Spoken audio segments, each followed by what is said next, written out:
Because these fraudsters have devised numerous ways. They have designed some fake websites with logos that are so similar to that of your bank. They sometimes have the same colors, same design. They may send you a link asking for you to verify your details or risk losing your account. Once you enter your information, they can take control of that account and withdraw all your money. In the case of Moses, all the 470 Ghana cedis in his accounts will go.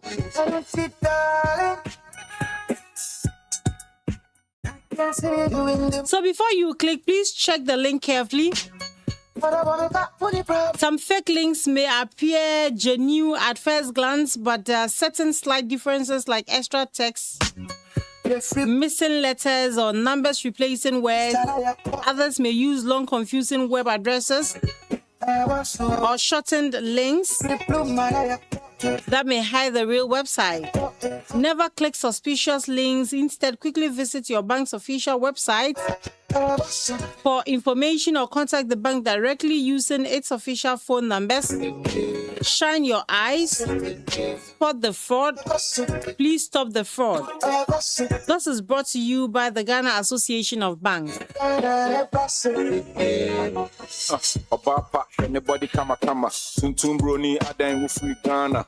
Girl, you hot, hotter like fire, hotter than summer, hotter than sauna. Wajan Sean, Asama Shedda, old school swag on a terrible shaka.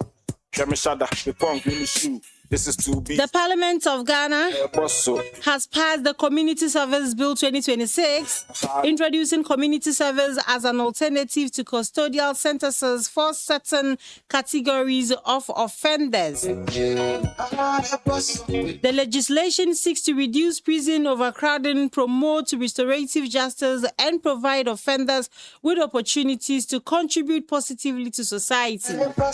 Under the new law, judges will have the discretion to impose community service orders in place of imprisonment for minor offenders. The bill, which was passed last Wednesday, outlined the framework for supervision, monitoring, and enforcement of community service orders, ensuring accountability while fostering rehabilitation. Gerald, what do you make of this? I'm talking about the law or the bill that now allows for judges to, instead of taking people to prison, do community service. I can't wait to see the people that will do community service. On this network, we spoke again about how congested our prisons are, and that for some of the crimes, they don't really need to go to prison. Once you give them community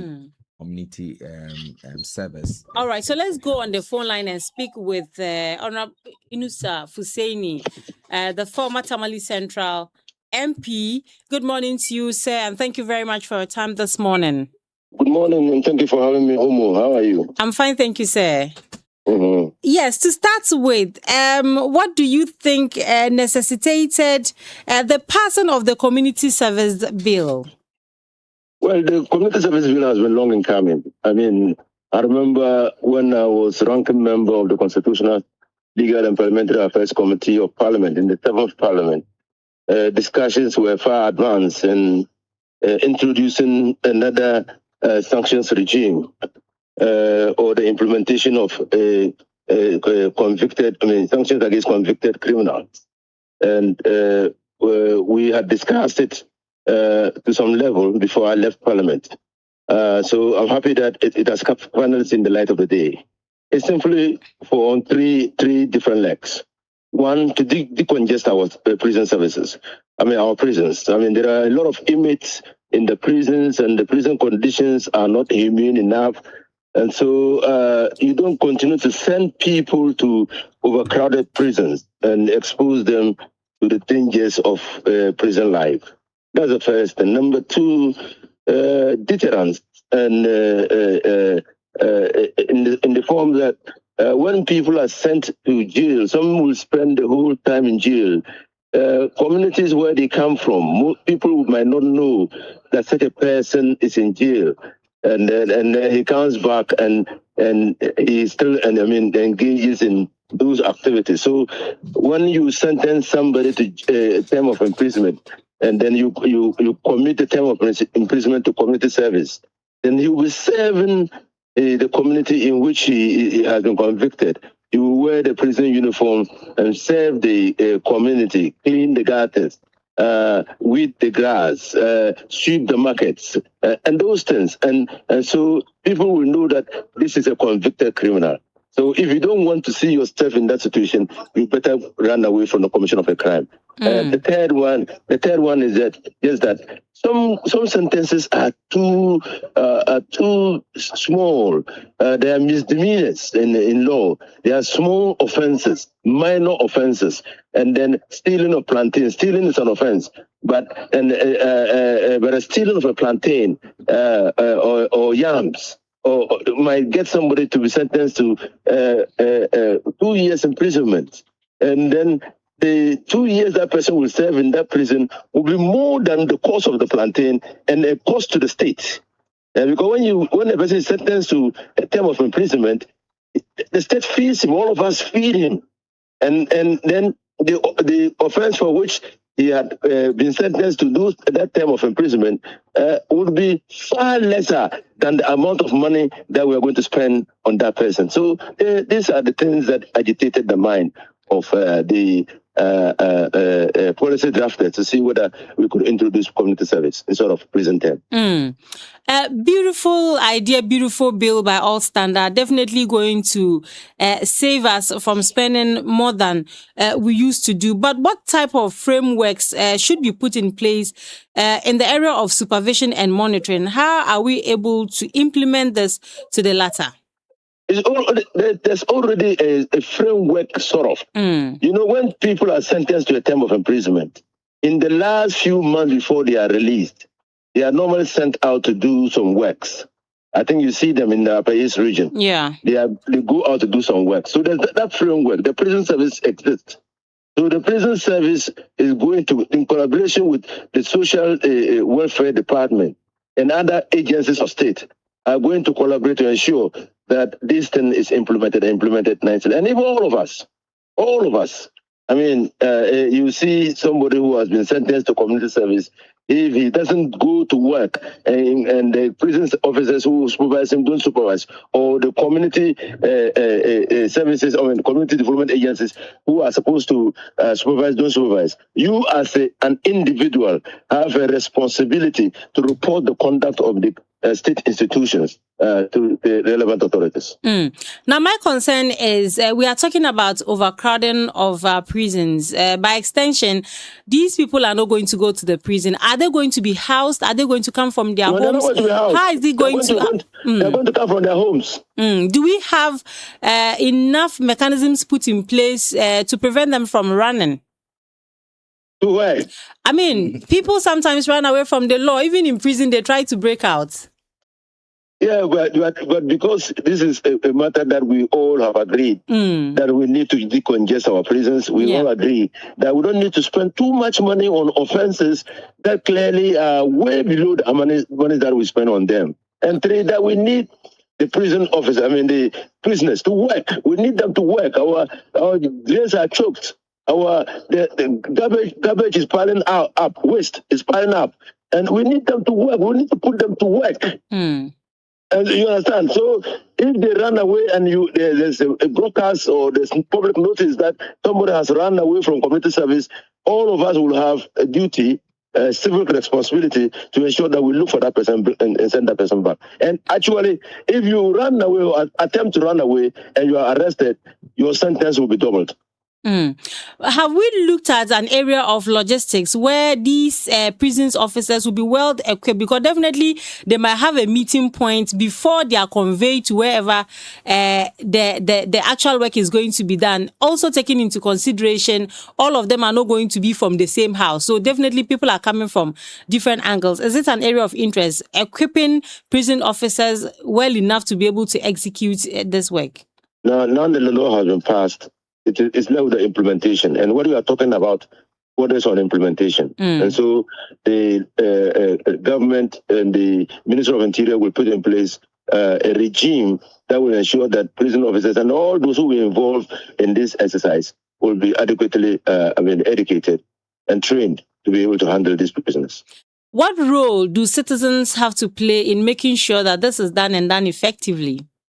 Every policy requires citizens' engagement. Every policy. Because you see, there is a fundamental principle of accountability which all of us must imbibe.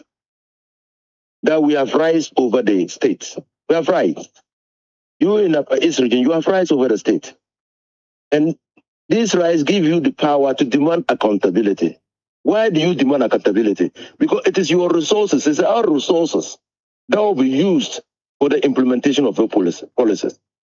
So you see there's a triangle: rights, responsibilities or accountability, and resources. In the middle there is you, is me, is all of us, we the citizens. So because we have rights, we can demand accountability on the use of our resources. That's where citizenship engagement comes in. All of us have a duty imposed on us by reason of the fact that we are citizens of this country to ensure that government is not only conducted for our benefit, but also conducted for our welfare. And how do you determine how a government can be conducted for the welfare of the people if the people have no say in the conduct of the government? If the people have no say in the conduct of in the implementation of the policy? So we are at the center. We are at the center. For the politics to succeed, all of us as citizens must ensure that those who fall, foul of the law and are being punished are punished in such a way that they have no escape route. We want an orderly society. 2 weeks ago, I said we want a disciplined society because no nation has developed through indiscipline. No nation has developed through indiscipline. And so, yes, if all of us, and I said it must be voluntary. And I had people complaining. Yes, it must be voluntary because the law is set up to deal with those who fall foul. So all of us cannot be indisciplined. Like Macbeth said, Shakespeare said in Macbeth, good people are always more than bad people. But when good people refuse to act, then the bad people take over, and it looks like the community is bad. So the good people who will not fall foul of the law, have a responsibility to assist the state in implementing this law for our total and entire benefit and for our welfare. Very well. Thank you so much for your time this morning. We are grateful. And once this has been passed, I'm sure we'll definitely be coming back to you for more. Thank you. God bless you. All right. Thank you so much. And that was Inusah Hussaini. He is a former MP for the Tamale Central Constituency and also served as a Minister for Lands and Natural Resources and Minister of Roads and Highways. You're still alive on A1 Radio 101.1 FM. Gerald, you heard him. We all have a responsibility. I think it was a critical question you asked about logistics. Yeah. Because these people are going to be coming from home. That would mean that they need to have officers who would ensure to monitor that these people are doing the work right. You say the entire community has a responsibility and oversight responsibility, but it's true that there are people who would find their way to try not to do the work that they've been assigned to do. Imagine it's a person of prominence, and you've asked the person to desilt the gutters in front of the OA stretch. You see, it's who is going to monitor that this person truly comes out. So it's a concern. We just don't want to have a law out there that will not bite, that will not take its course. And so when we are asking these questions, it's because some fear is growing. But all in all, I sincerely want to believe that this is a good way to go, because our prisons are congested. And because our prisons are congested, we need to decongest our prisons. And if it is a good way to go, please, let's all put hands on deck and support All right, Gerald, I'll come back to you. The law enforcement agencies to do this.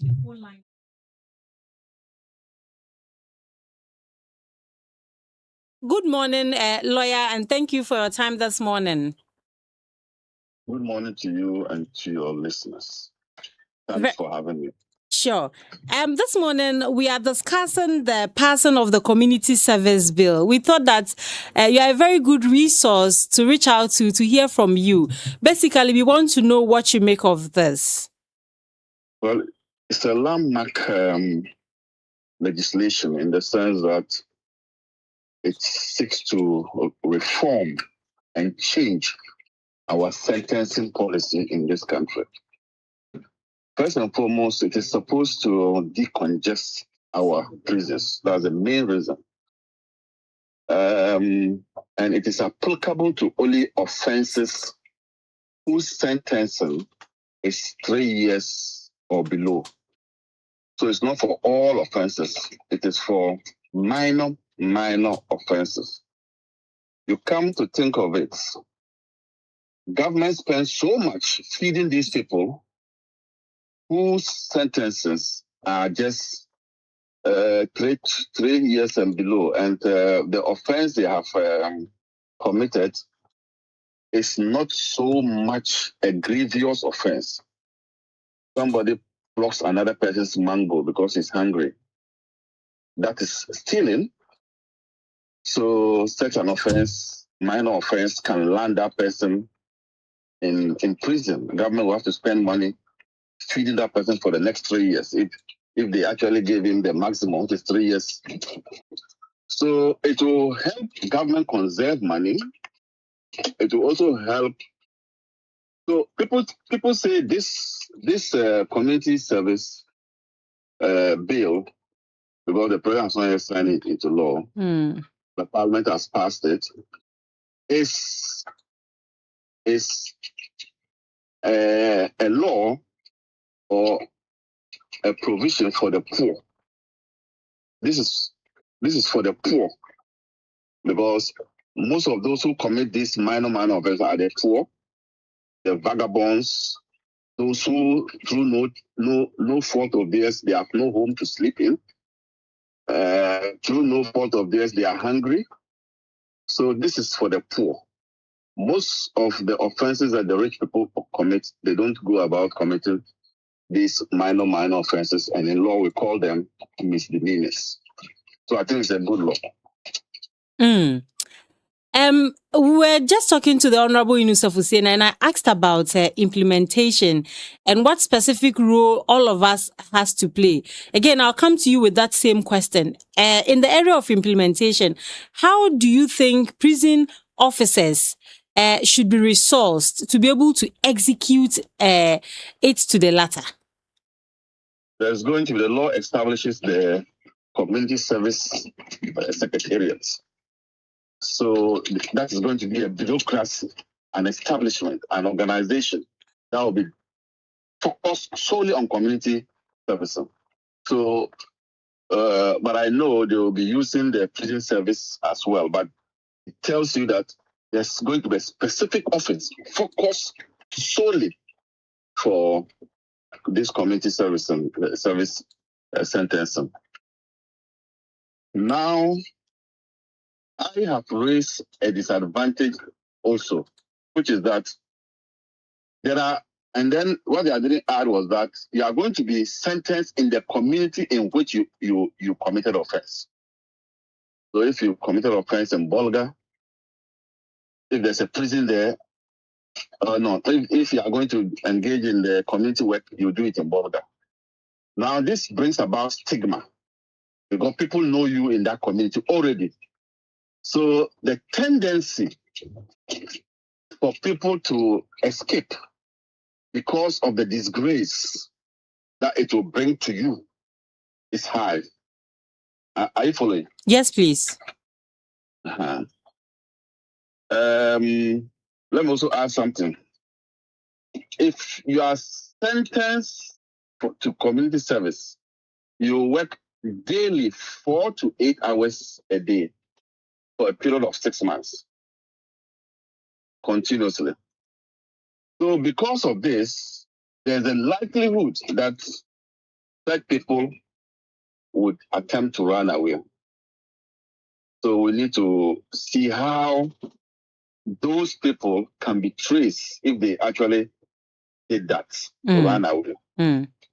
That's also a challenge that we need to look at as a people. Yes. So there are people who prefer going into custody, go and serve and come back to the community. And you know, when you actually they've traveled, I was in Kumasi, I was there, but I don't know whether you are following my point. I do, but isn't the punishment supposed to serve as a deterrent for others, to deter younger ones or even people of same age from wanting to commit similar crimes?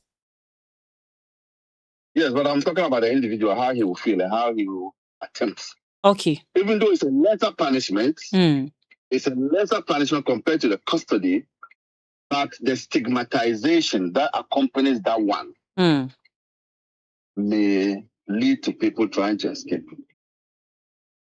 And you are going to be in your house and attending to the community work, the silting gutters, going to farms, carrying whatever it is, weeding and all those things. So you are going to be in your house. So how do we trace those people if they don't report to work? And how do we trace them? So that's an important thing that the Community Service Secretariat must begin to think about. I really agree with you on that. It's the reason why I asked about logistics, because if the people are going to come from their house, and taking into consideration that all the people that would be sentenced at that time might not come from the same house or even the same community, maybe they live far apart. How do you mobilize them? They might have a central point where they meet, but how do you take them from that point to where the actual work is supposed to be done?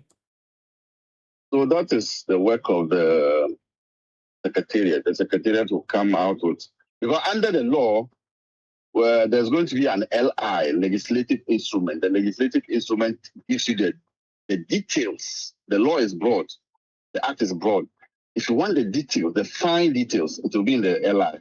And that is going to be what the Secretariat and the Attorney General will have to look at and deal with those matters, whether you must have a fixed place of abode, you must have somebody to stand in, so that if you run away, that person will be held responsible, and that person guarantees that you will be attending the community service that you have been assigned to. And if you don't attend 1 or 2 days, they'll come and pick that person. But how can they pick that person? The fine details will be in the LI. But all in all, this is a good bill, right? It's a good law. It's a good law. It's a law for the poor. We have always said that somebody steals a banana, plantain, and you sentence him, and then the big shots politicians steal monies that can develop the whole country, and they get away with it because they can get lawyers to defend them.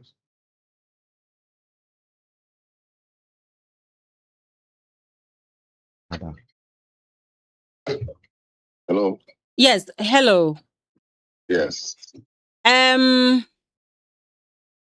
Okay. So I'm just we have been prompted by my producer. It's the reason why I paused a bit to get to ask you a question. I'm just trying to get that so that we don't have to end this call and probably start it again. So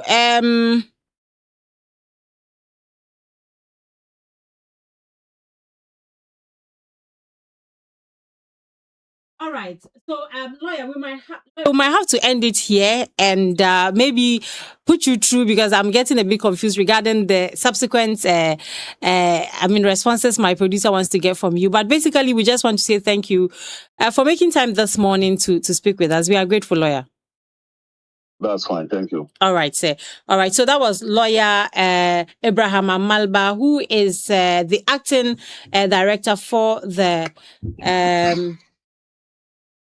National Road Safety Authority. We are still live on A1 Radio 101.1 FM. We are still here and definitely will be coming your way with some more interviews.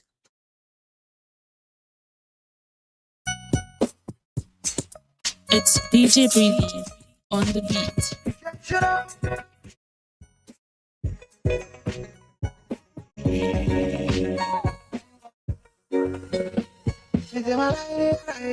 Riding around, baby, I choke you. You choke you. And say my time from 9 to 5. Everybody the job. Yeah, you know so high.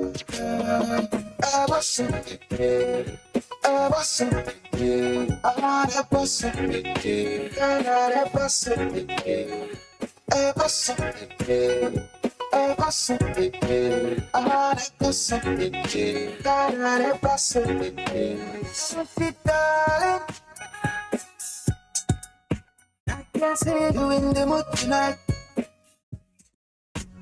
But I want to talk to the problem. And then if you're my mistake,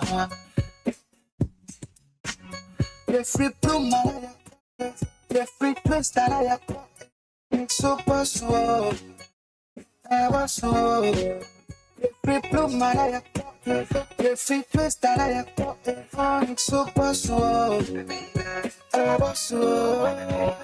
I was slow. I was so I had a boss. I had a boss. So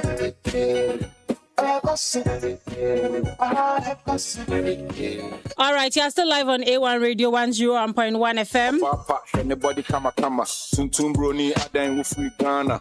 Girl, you hotter like. So there's going to be a legislature sauna. That would actually old school swag on a terrible shaka. Get offenders who are going to get 3 years and below sentences to community service. So very soon you will see people cleaning your gutters, sweeping the market, and all that.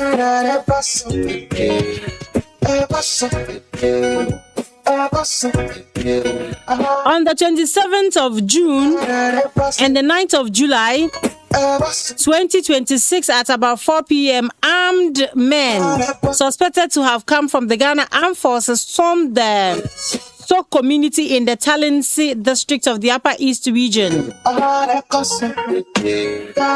The suspected military men armed to the teeth moved into people's homes looking for young men in the community. The young men and the aged took to their heels, leaving their mothers, wives, and children behind. We are told that the major stakeholders in the community were not aware of their visits. The purpose of their presence was not communicated to the stakeholders or any opinion leader in the community. The two visits have caused fear and panic in the community, leaving vulnerable, psychological traumatized. And most of the young men have left the community, leaving their farms consumed by weeds. Who takes care of their livestock? That's a question asking. That's a question we are all asking. Wouldn't this bring about food insecurity in the community since their major economic activity is farming? As a peace and development advocate, I would humbly use this medium to draw the attention of duty bearers, DISEC, the Regional Minister of Defense, the Upper East Regional Security Coordinator, and all stakeholders to this issue to prevent breach of peace in the community and the Talensi district at large. So we'll be speaking to Albert Dumbil. He's a community member, for him to further explain exactly what happened and what the community is doing about this whole thing. We are trying to raise him on the line, and we entreat you to stay with us as we do that. So we currently have him on the phone line, and he'll be telling us more about this issue. I think I saw pictures and videos somewhere. Hello, good morning, and thank you very much for your time this morning. Good morning for having me. Yes, we are told that on the 27th and 9th of 27th of June, 9th of July, some armed men visited your community. Can you please expatiate exactly what is the issue? Okay, thank you for giving me this opportunity on your noble platform. It's true. And let me introduce myself well once again. I am Katpis Albert Dumbil and also a youth parliament member for the Tallahassee Youth Parliament. And also a community member, as you said earlier. It's true that the issues that you have raised happened. On the 27th, they came, armed men came to our community, that is Yamsop. With that, they didn't come with any permission or ask any person about anything. They just came with their cars, 2 cars, and started roaming around the communities, started doing whatever they were there to do. When people were trying to approach them, they said they don't want someone to even snap them with them. They don't want you to even hold your phone. Later, they went to our Tendana house, and the community youth followed them to that place. And they said whatever they can do, they should go and see their leaders. That is the DC and the MP and the assemblymen. But for them, they are here for a mission. They have asked them to come. So for them, they don't have anything to do with anyone.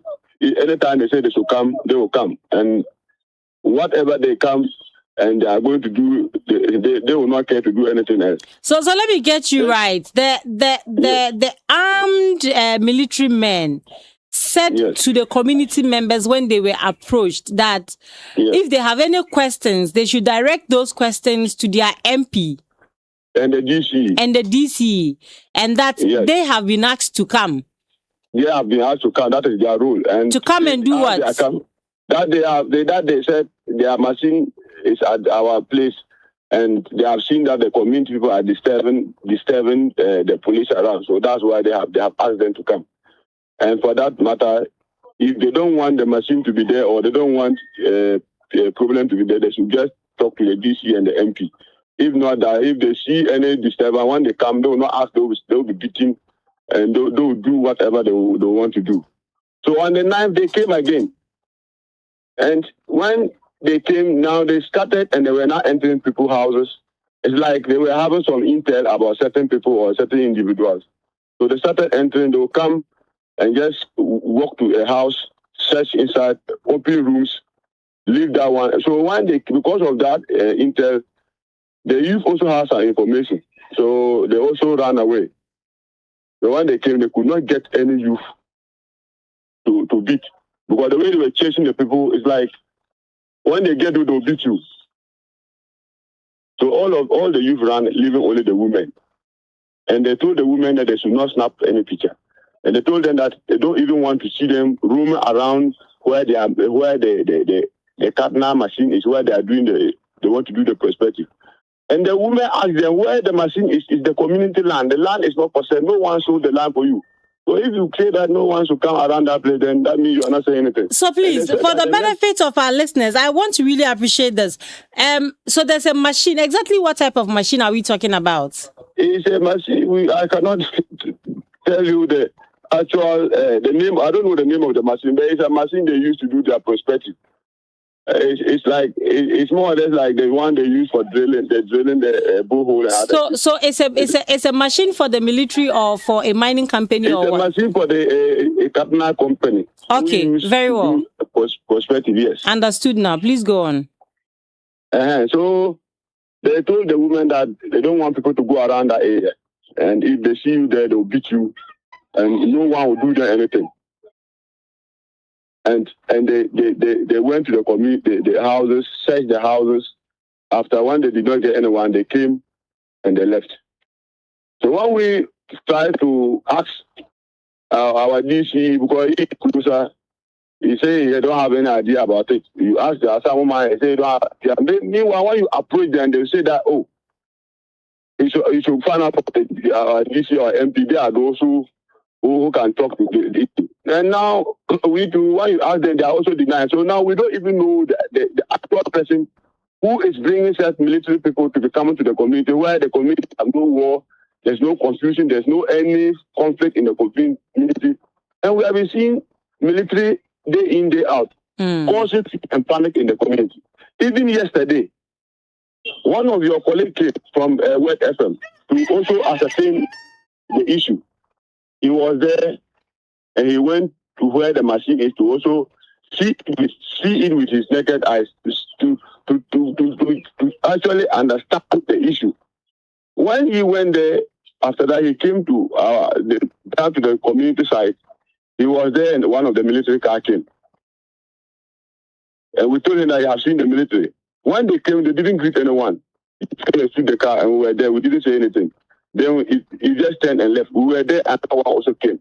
That one, there was another someone, one of the military were out where the car that is like the ammo car. They came 2 cars yesterday at 4 to 5 again in the community, and they were roaming in the community and becoming everything. So imagine this issue happening in the community. When we inform DC, he said he's not aware. When you inform this person, so who is now causing this fear and panic in the community? Where the community, we don't have criminals in the community, we don't have any snoopers in the community, we don't have people doing anything evil in the community. But here is the case: the community is in this situation. And the DC says they are all aware. He's aware. MP is aware. All those who are supposed to know are all aware. But they have turned a deaf ear to this issue. It's like they have neglected the community. It's like the community is not part of the constituency. And that is the issue that we want you people to also come in to see how you can address it. Very well. I mean, it's understood. We'll follow up, probably get to the DC to see if he's aware of this issue. So we'll definitely expand the conversation. But thank you very much for joining us. And what I would say is that we don't want to see military people in our community. Because the community, there's no peacekeeping in the community. And there's no problem in the community. So we don't want to see military. That is what we want you to get there and tell them. We don't want to see military people in the community. But the area where they've asked the community not to go, is that area designated for the mining site? That's what I'm saying. It is our community land. They came, they said they want to do practice, and we have issue with them. And now we are in court with them. We told them that now that we're in court with you people, we cannot have any working terms with you. Pack your machine and go. And they went and came with many police. There were about 4 or 5 police cars, and they took the machine and go and put it there. And we told them that the only state is saying that you can force the donkey to the back, but you cannot force it to drink. So we told them, as you have forced the machine to come to the community, the machine cannot work. So the machine is standing there, and the police is guarding the machine. We don't have problem. If they want to the machine for 10 years, 100 years, we don't have problem. But you cannot say that because you have police to protect the military people should be walking around the community, opening people's houses, searching people's houses. They are criminals in the community. Very well. That is not acceptable. And Very that is well. also law and order. So all right. let them know. Yes. Thank you so much. We'll follow up and get back to you.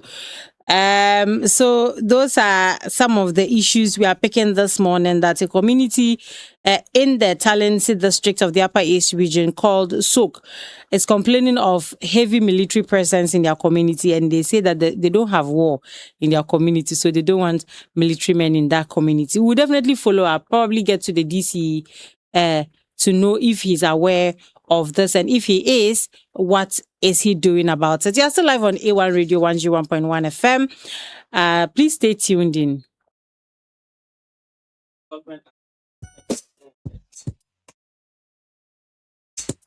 It's DJ Breezy on the beat. Shut up.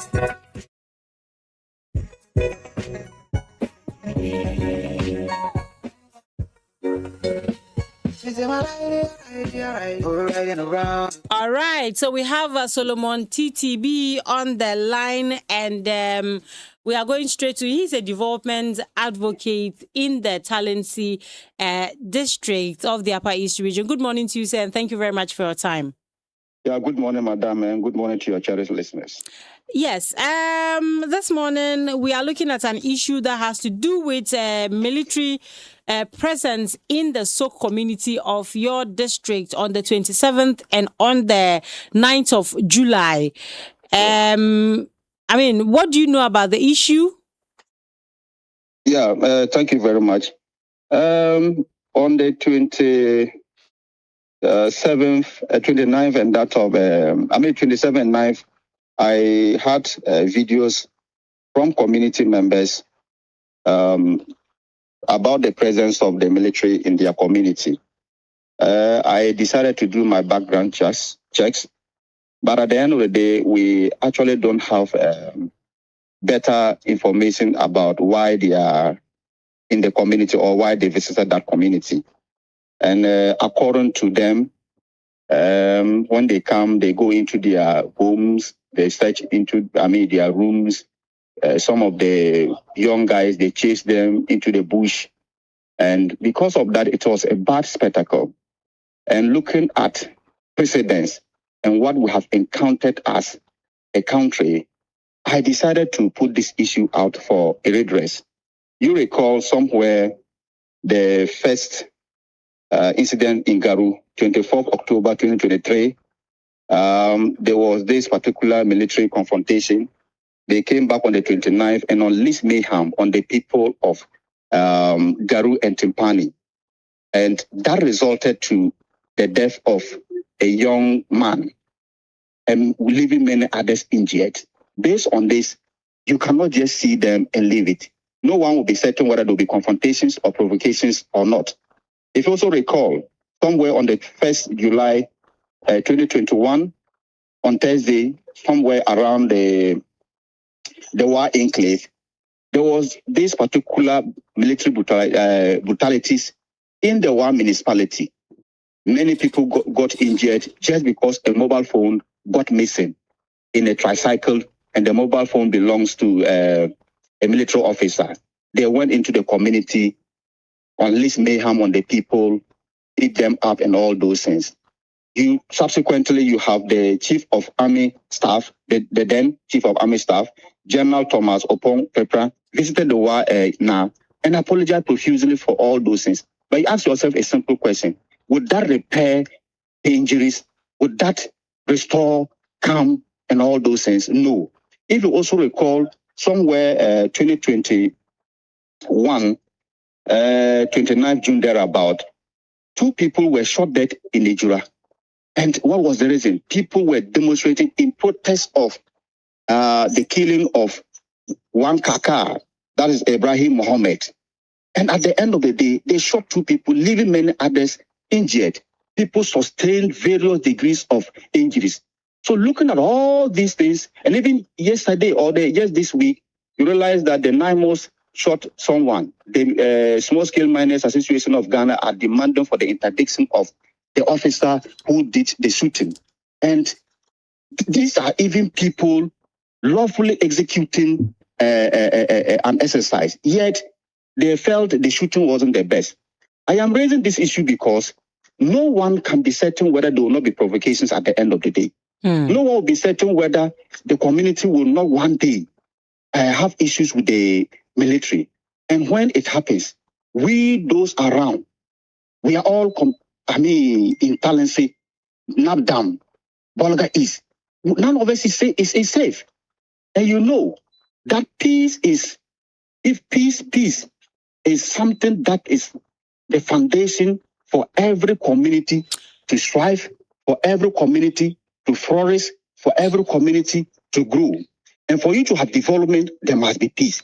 And when we say peace, peace is not just the mere absence of war, the mere absence of conflict, the mere absence of fight, but it is when people are able to have the freedom to live, have the freedom to work, have the freedom to plan for future. And when you have peace, what it means is that development will be sustained. And I am raising this issue because at least of late, you see the military being misused.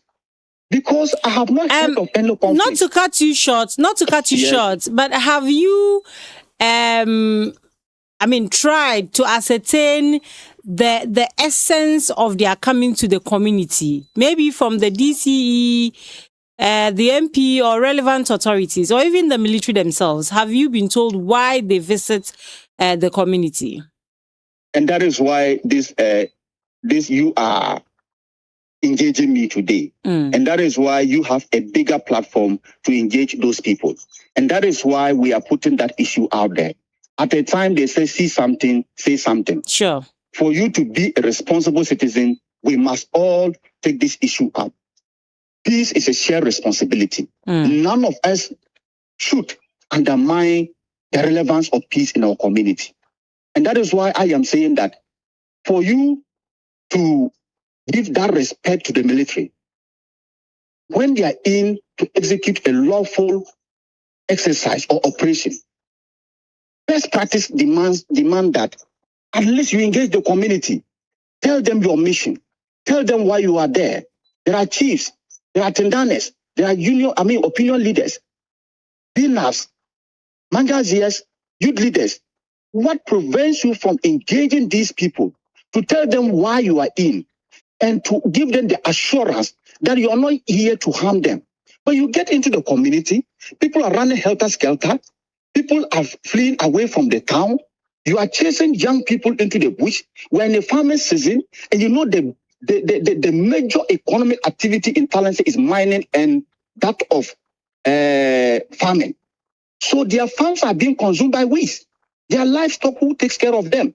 We are talking about bread and butter issue here. At the end of the day, when the season closes, who is coming to feed their families? Who is going to take care of them? Who is going to feed their families? Who is going to put food on table for the families? And this is a serious matter.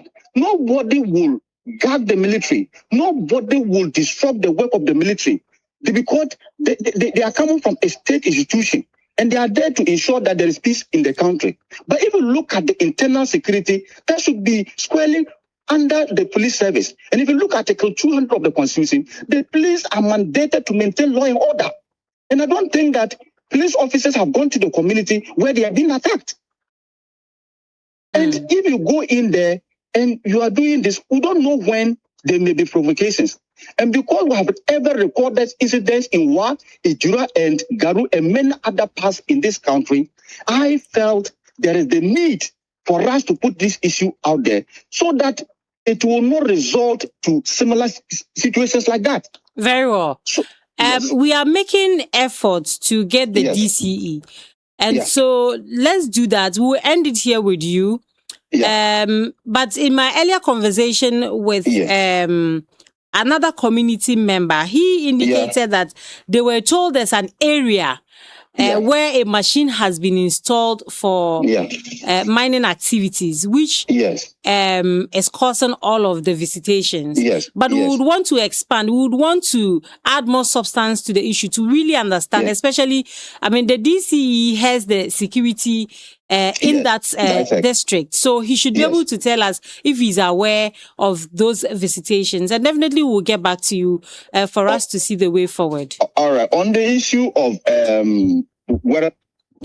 Okay, so we would have to end it with him, Solomon TTB, and see if we can get to the DCE to find out from him if all of this has been brought to his attention and what the way forward is, because we all want to have a peaceful community where we can go about our day-to-day activities without any form of disturbances. You are still live on A1 Radio 101.1 FM, and this is Daybreak Upper East.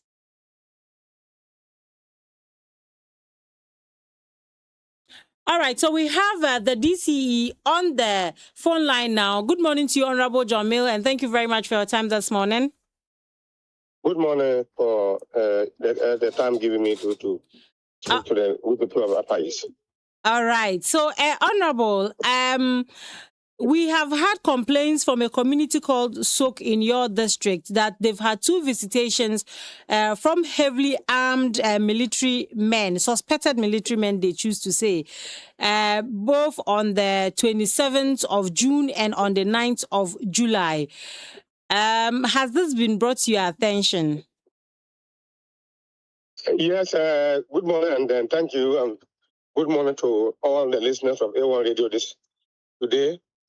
Yes, I've just returned from Accra. For the last week, the whole week I was in Accra. I think I got a call from one of the residents that some military have come. He was also told, but he was also in the community at the time. The alleged military had visited the community, but he was also told, according to the phone caller to me. And then I said I wasn't around, but I'm not also aware of any military visitation to the Sok community in the Township district as a whole. So I've just returned from Accra, and I'll be in the office today. But I'm yet to receive any official information from the community regarding this information that people are speaking to me on phone. But do you have any arrangements as a community, as an assembly, to have military men sort of go and maybe enforce something in that community?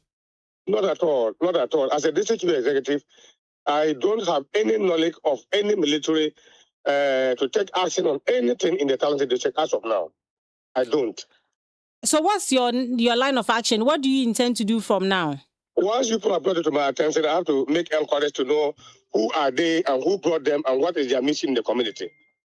But are you aware that the community currently has an issue with Cardinal regarding the installation of a machine that is supposed to help in their prospecting as a mining company?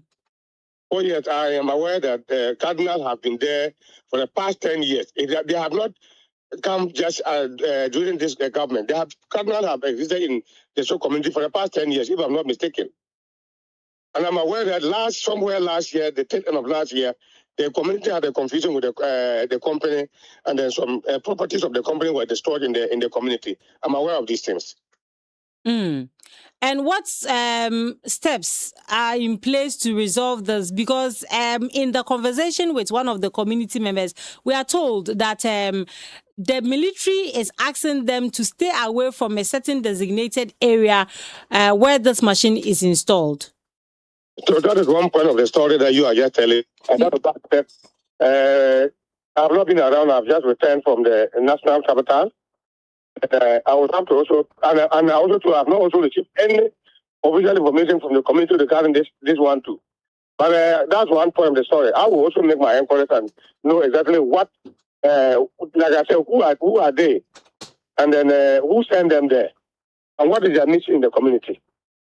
Until I get this information from my inquiries, I wouldn't be able to speak or confirm what you have just told me. Very well. Since it's an issue of life and livelihood, because we are in the farming season, and we are told all the energetic men are running from the community. We will do a follow-up tomorrow to know if you've been able to reach out to the military or probably the community to really ascertain exactly what is happening. As a district executive, the safety and welfare of my people is my priority. And so if there's any other uncertainty or uncertainty come in any place, it is my duty to make sure that calm return to the place by way of putting the appropriate measures. And so I would not want every community to be destabilized by way of not being able to carry out their economic activities. I can assure you that my priority will be to make sure that the people who in the Talented district are properly catered for, and peace is maintained in all the areas. Thank you very much for your time. Very well. Thank you very much, Honorable, for your time as well. So that was Honorable John Mill. He is the DCE for the Talensi district of the Upper East region, joining us to clarify an issue of military visitation, alleged military visitations in the Souk community of the Talensi district of the Upper East region. You're still live on A1 Radio 101.1 FM, and this is Daybreak Upper East. Please stay tuned in.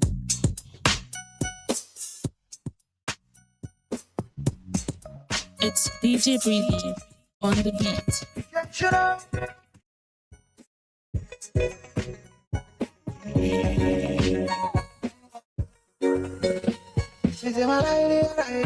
Riding around, baby, I just choke you. It's so cool. And say my time from 9 to 5. Everybody the job. Yeah, original so high. I was so big. I was so big. I was so big. I was so big. I was so big. I was so big. I was so big. I was so big. So big, darling. I can't see you in the mood tonight. But I wanna talk to the problem. And then if you are my message, the free bloom, the free twist that I have got. I'm super slow. I was slow. The free bloom, I have got. The free twist that I have got. I'm super slow. I was slow. I was slow.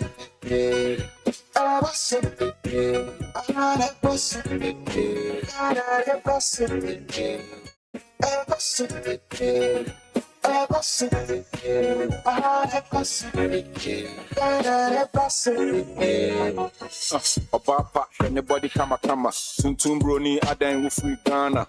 Girl, you hot, hotter like fire. Hotter than summer, quite hotter than sauna. Wajan Sean, I say my cheddar. Old school swag on a terrible shaka. Shami shada, the punk green shoe. This is 2Bs, boogies, and dada. Bosso, Kosso, Okay, so this morning I want to give a thumbs up. A thumbs up to the regional executives, outgoing constituency executives of the New Patriotic Party. Why? Why am I giving them a thumbs up? I am giving them a thumbs up because we had an almost incident-free constituency elections. For us, we always want to have this. We don't want to have reporters running from one place to the other, reporting to us that so-and-so person is injured, so-and-so number of people are hospitalized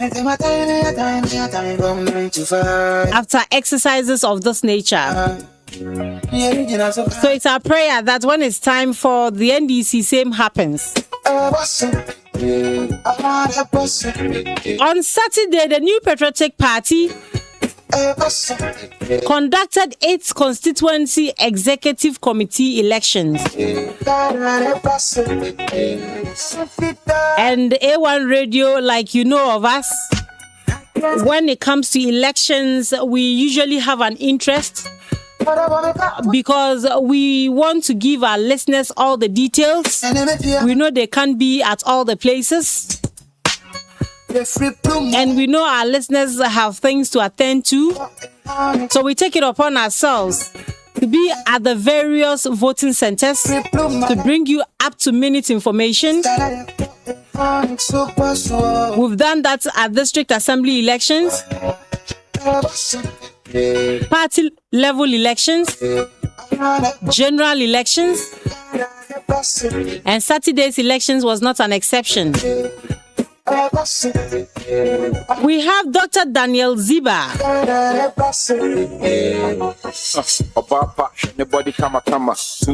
He is the Regional Research and Electoral Officer. He joins us in studio this morning.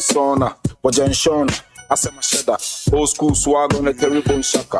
To talk about the elections that happened over the weekend. Good morning to you, sir, and thank you for coming. Good morning. How are you? I'm great. Do you still feel tired after Saturday's activities? Yeah, of course. But normal activity. Station. Getting back to sit down. Yes. It's not an easy. Actually, you'll be done. Yeah, that's true. You have, you said it's your work, and that's true. So you have supervised or several of such elections. How would you describe Saturday's elections? Well, let me use this opportunity to actually thank the committee that includes national rep, various constituency reps.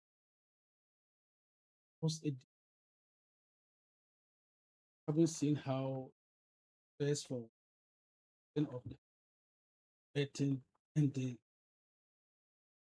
wasn't easy. And I also thank the radio station, especially A1. I think I almost heard from every single police in the region where you send your reporters to be there to report. But I actually disagree with what you introduced. Almost incident free. It was total incident. Wow. Total incident. Wow. Nobody had any disturbances with anybody at any place. Wow. And that has been that is what democracy means. So the results was accepted by everybody. That is enough to applause regional executive, Mm. those constituency executive aspirants. Mm. So we are actually grateful. We are setting the pace in that, setting the pace for the other parties to follow. Mm. So I think that is my take on that. Mm. So what actually resulted in this, achievement? Months of consultation. When did you actually start preparation in terms of, working towards achieving an incident-free election? Yes, I think when after 2024, Mm. the party came out with what is the name? For us, they went around all the constituencies, solicits information about why we lost the election. So every constituency had their report, which they channeled to the national party. From there, we realized that the problem that we lost the election wasn't just by anything like economy or what, but it was also self-inflicted. The police station elections, we destroyed ourselves. We don't even have proper data for us to know who is our party member, who is this, who is this. So they sent a register. Every single police station compile MPP members. So these registers were sent to the secretaries at the police station, the chairman at the police station, compile the list. Mm. So coming to election, we already had a number that we knew was going to vote in this police station. So all the people who were contesting in the police station knew that these are my delegates, Okay. or these are our party members to vote for me in the police station, which the register was made available to all of them. So they campaigned and won at the police station based on the register. So if you didn't win at the police station, that means that the party members at that police station didn't want you to win, or they didn't vote for you. So why should you blame yourself that MPP didn't vote for me if I had done enough for 2024 election, or I've been working for the party? So you see that if the police station, that is the base of the party, Okay. which I was so happy. You could realize that there was no problem at the police station election. Very few that you could say maybe there were disagreement, and the election committee at that have to solve it. Mm. So we came to electoral area, and the electoral area, we used the elected police station officers to elect them. And that one, you know them. Every police station register, you know them. So they went there, and there was no problem. So that culminated to the The constituency election. constituency. So when you have these things like this, Mm. and well-prepared documents or well-prepared data, so there cannot be any problem anywhere, apart from you to accept the results that I have lost the election. Okay. So we come to the constituency, everybody was given the opportunity to pick your form and contest. There was nothing wrong with that. So we had, everybody was also given the register of the constituency, to go around and campaign, and they did that. The election day, which was Saturday, we could not have any issue based on the register or based on who is voting or what to cause any confusion. Mm. So I still want the opportunity to thank the aspirants. You know, this party that we are doing, until you accept certain principles or certain things in politics, you cannot appreciate it. Elections are the outcomes are only two. You either win or you lose. If you don't accept these two outcomes, I don't think you can enjoy it.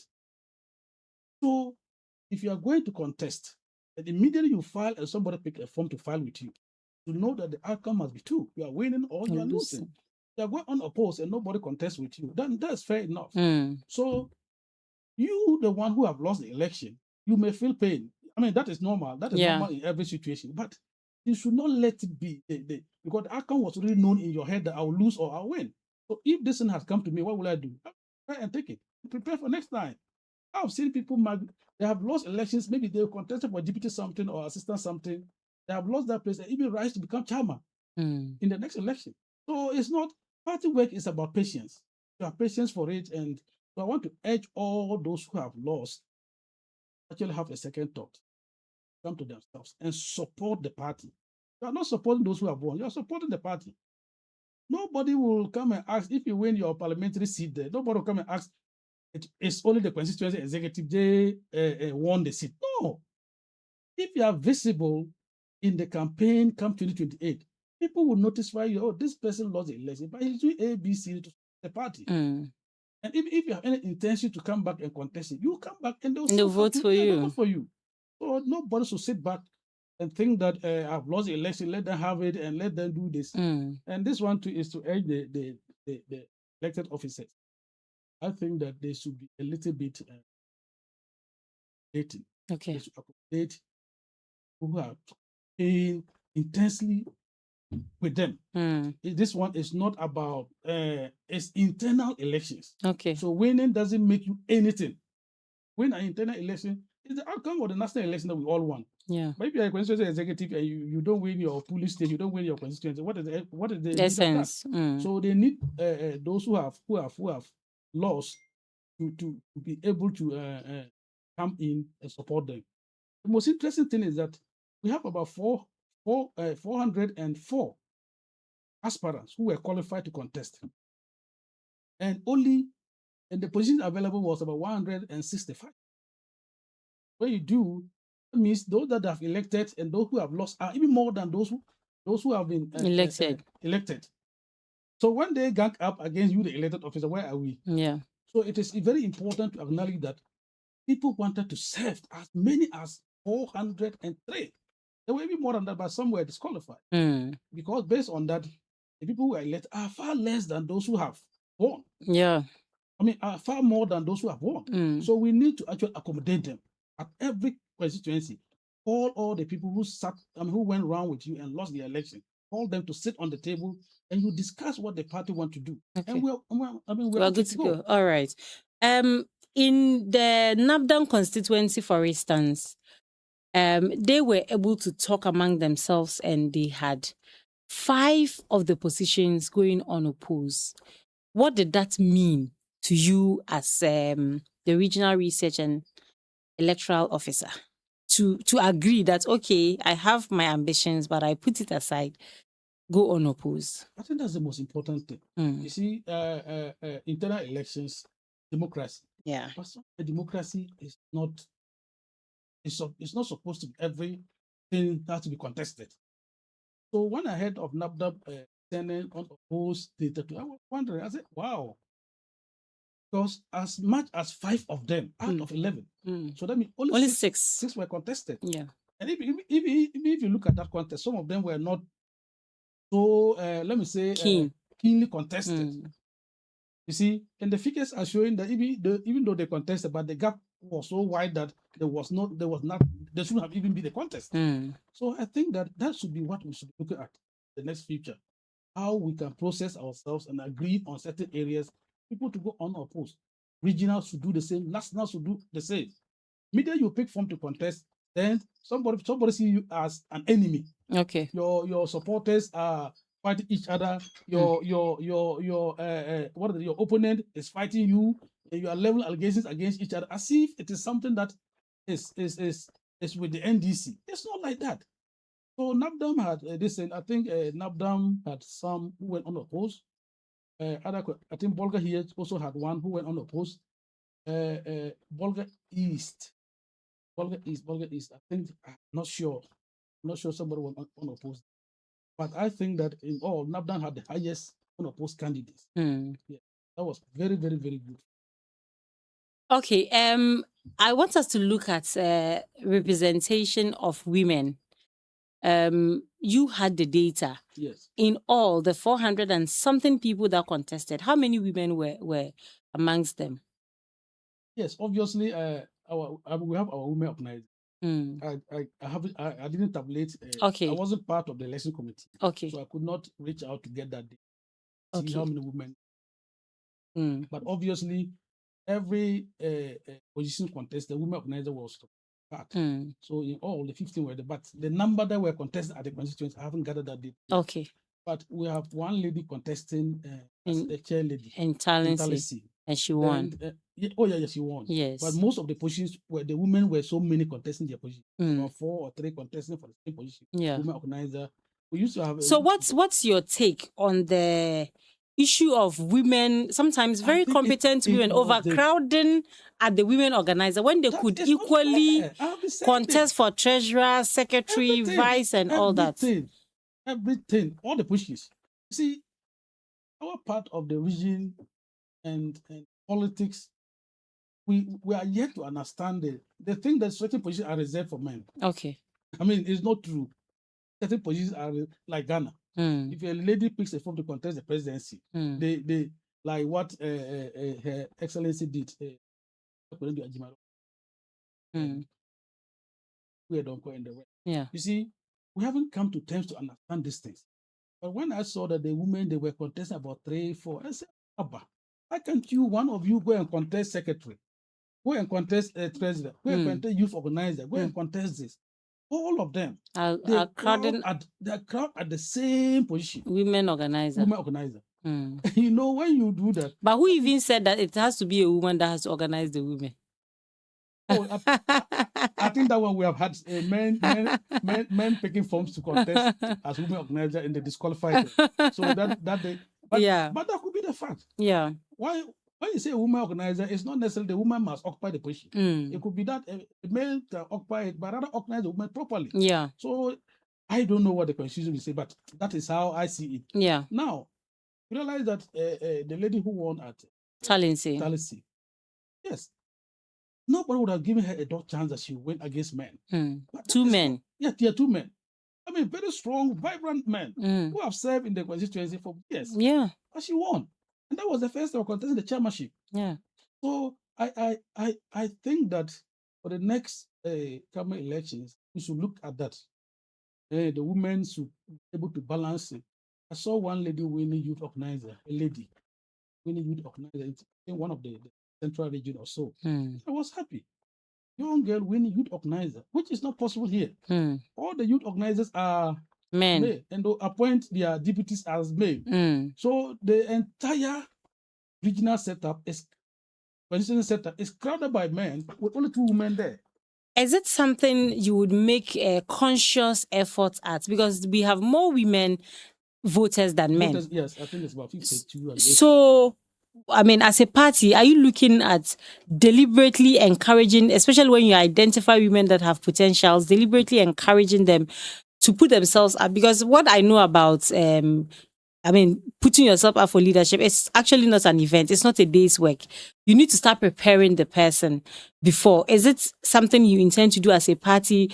I mean, identifying women and telling them, look, you have what it takes to be a leader. Start working on yourself so that in the next election, we can have more women contest. I think in every situation, you should have intention of opening those spaces. But the other way is, are they ready to serve in those capacities? Okay. If a woman should don't have it in the point, you can't just say, oh, come and be a secretary. You have to contest. So are they ready to go to if this lady, Talisi, who has picked the form to contest look at the boldness. Didn't give anybody a damn chance and say, I must contest the chairmanship. And nobody would have said that, oh, nobody has ever done it in this region. I mean, Alima in Bolga Central did it some years back. But you see how it was. Yeah. So I think that all of us should begin to look at that. Even the appointees that are going to appoint. They should not just appoint deputy women organizer and that ends. Assistant secretary, a woman can occupy that, financial secretary, a woman can occupy. All those things I think that we should begin to look at. Either it will be a national directive, or to be a regional directive, or at the constituency level. And even as we are saying, there are some ladies who were following us in 2024 elections, campaigning. Strongly, they came back and contested the women organization and won. They won it. So all these things we have to actually sit down and discuss as a party, so that when the women who are the highest voter in Ghana and they see a good number of them participating in executive positions, all of them will actually able to come to our party or support us. So we have to make an intention that make a great effort to bring them in. Very well. We're still live here on A1 Radio 101.1 FM. This is Daybreak Upper East. And this morning, I'm with Dr. Daniel Ziba, the Regional Research and Electoral Officer of the MPP.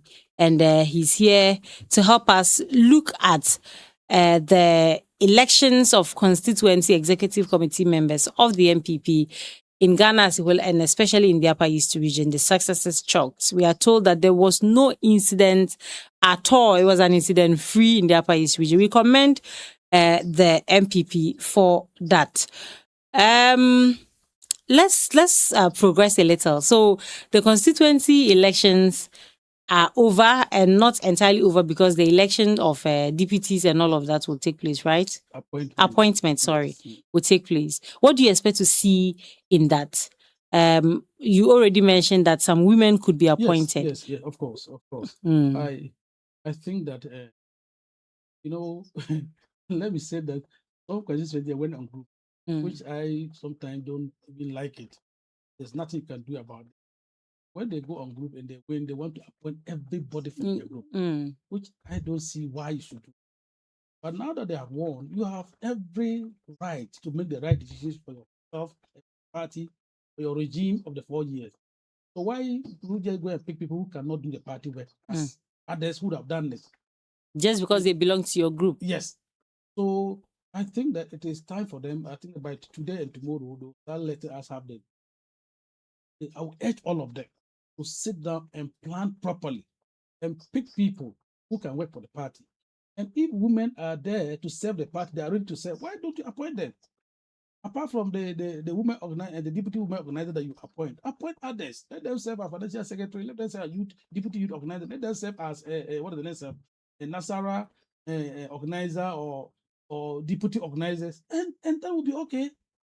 All of us will see that they have made deliberate effort to bring them. So we should all stand up for the party, not our self-interest.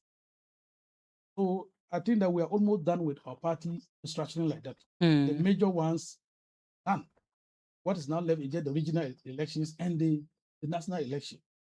If you have the base at the polling station and the electoral area and having good and hard-working, committed guys there, then we are good to go. For the national election and the regional election, we always supervise. I cannot be here and be at all the constituencies at the same time, like with the the national executive. So why do you get people who cannot work for you? Okay. The unity that was exhibited during these elections, do you pray for same at the regional level? Oh yes. I think not only that, but they should begin to elect people who want to serve the party. You see, we have people whose interest is to come and win elections.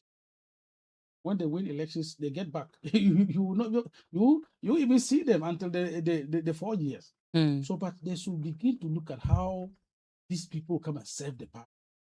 I think that at the regional elections, the number is smaller as compared to the presidential elections. The delegates are always smaller as compared to the.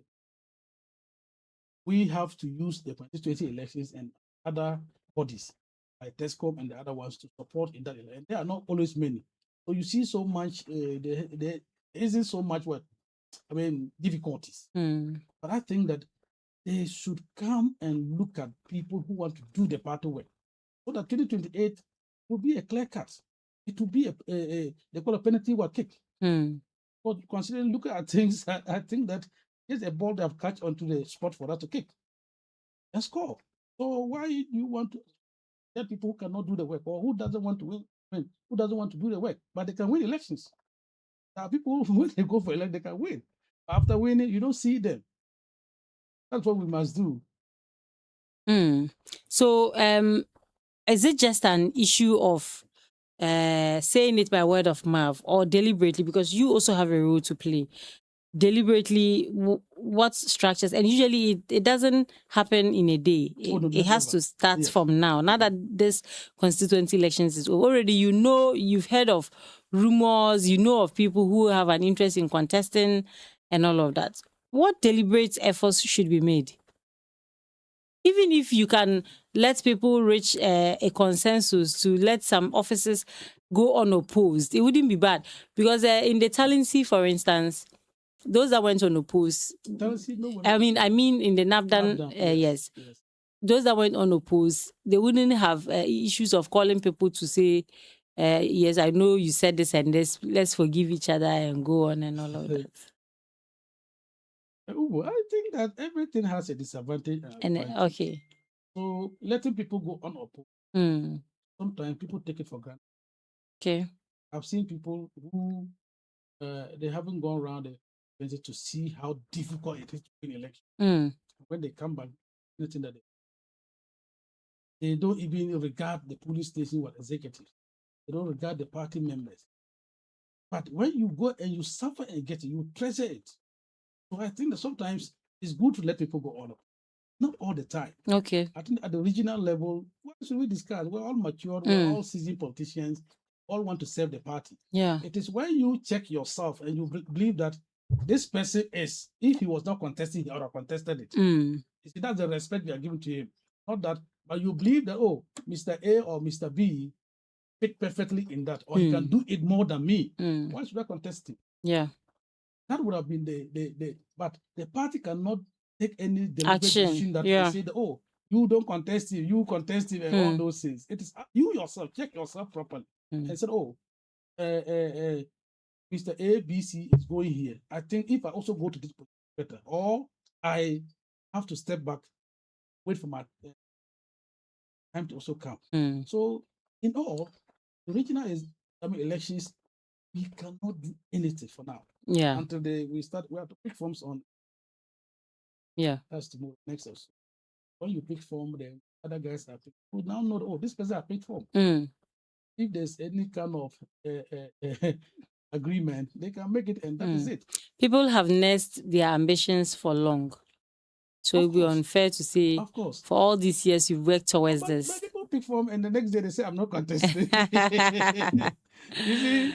Yeah. If it is a delegate election, you must survey the system. You must look at who have won. So that is also another way that you must look at it and say, I'm not going to contest. Okay. Or possibly, maybe you can also look at it in this manner that, oh, maybe I cannot, these people have won. If I go to them, they may not give me that listen as compared to this person. So I'll back down. Appointment. Okay, so sometimes do people have a hand in what happens at the constituency level? Oh, but we're in a human society. Yeah. We don't dispute these things clearly out. We are human beings. If I have my friend or my brother contest at the police station and I say, take this amount and buy fuel, there's nothing wrong with that. Okay. If I also have any intention to come and say, oh, maybe I want to contest the regional level, that doesn't mean I sponsored you. See? And funny enough, people who spend more didn't win these elections. Okay. I'm telling you. Because I've done my background checks, and people who spend more, some of them didn't win the election. Majority of them didn't win. So you could clearly see that, yes, they were voting for people they trust and competence. Yeah, competence. So why do we always have to say that money? Yes, money is good to spend on party people, but sometimes it backfires.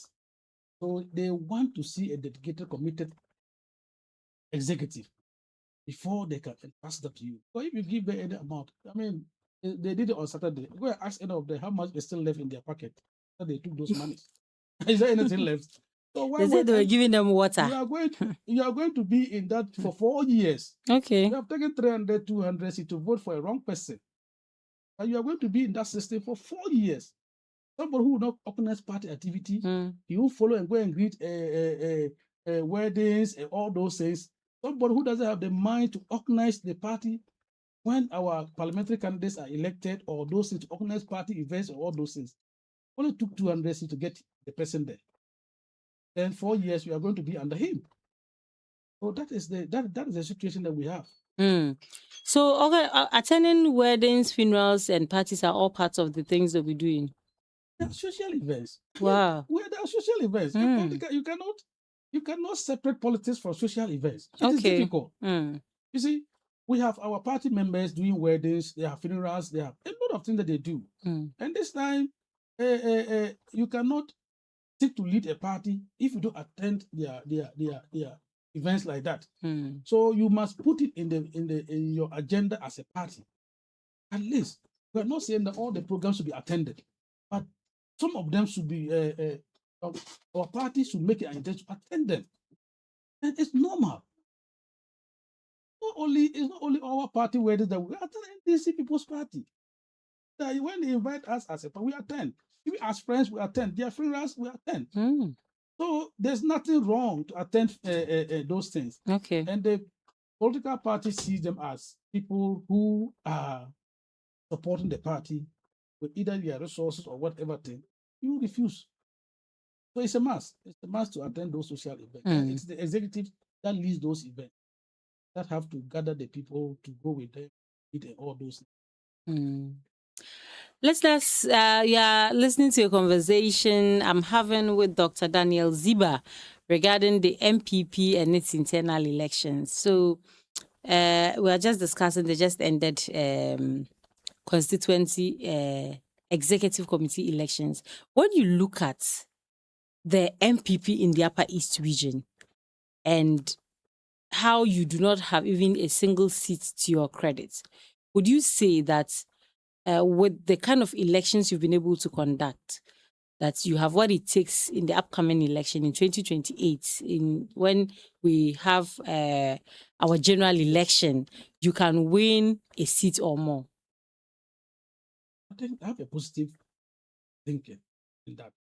But look, the last elections, when you play propaganda, when you successfully execute it, and you now go into the system and you realize that what I said was propaganda, and the reality dawned on you, then you are in trouble. You see, the NDC was preaching 15 over 15, 15 over 15, and the constituents, I don't know how they saw them, because some of them has been, some of the seats have been held by NDC from 1992 up to now. Some of the seats, nobody has ever interrupted them. So you realize that if they have taken us from 1992 up to 2024, what have they done for you? Nothing. Just virtually nothing. As in the NDC? As in the NDC having the seat. Okay. Policy, apart from the chief, Tongran interrupted them by 2 years. 1992 up to now, how many years? So if you go to them, and I think that is the problem I have, not because I'm MPP, but I felt that for us to have proper development, traveling up and down to come, but we make the seat safe seats, and we want to waste his money or his time to come for a safe seat. That is when you go to Volta region and you win your primary, you are in parliament.